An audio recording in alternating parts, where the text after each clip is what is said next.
like there might be a power law distribution. Maybe a few hooks will be like massive unlocks for the ecosystem, and a lot of pools will use them.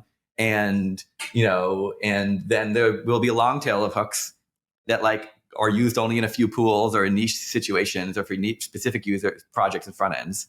It's kind of like tokens, right? Like the tokens kind of have a power law of usage. But there's a massive long tail, and it's not really like, oh, there's 3 good tokens and everything else is like danger territory, don't touch it. It's like there's like a there's a spectrum, and it's up to front ends and users to like think about how they interface with things. And so one question, because these hooks can be used across multiple liquidity pools, and we've seen in the history of crypto that there are many times when things that are audited end up having vulnerabilities in them. And so what if, I don't know, like 20% of all the liquidity pools have this one hook in it that ultimately, you guys realize that there's some kind of bug. As far as I understand, like once you deploy, it's out there. And I think it's the same for the hooks. So then what happens? Do you like quickly whip up another version of Uniswap that like doesn't allow this hook and then try to get people to migrate? Or like, I don't even know how that affects things. Do those liquidity pools just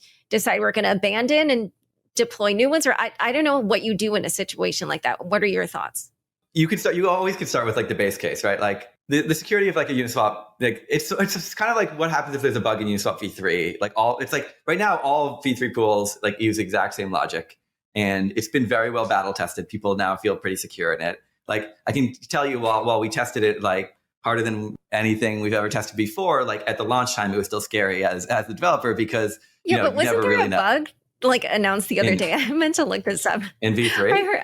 In V3. I don't know. I mean, I know the thing has processed like 1.5 trillion in volume. I don't think that there are any major bugs that can cause any maybe major, not. Somebody said this, but now I don't really see. Maybe it's referring to a bug in V4, which is reasonable. There was a user bug report. Part of the build in public. Someone had found a bug in V4. I will mention that V4 hasn't even been code frozen, let alone audited, and sort of bugs are expected at this stage, right? Part of the idea of like opening it up this early. I'm sure we would have like eventually caught that bug and it would have made it through auditing, but it's actually much better and faster to have people out in the wild discover them and report them and fix them. So that's kind of relating to the building in public thing. I'd say that generally speaking, the kind of idea of a hook that is unsafe is very similar to like an AMM that is unsafe, right? People can build, if people wanted to experiment with new functionality in AMMs today, they would build a new AMM from scratch.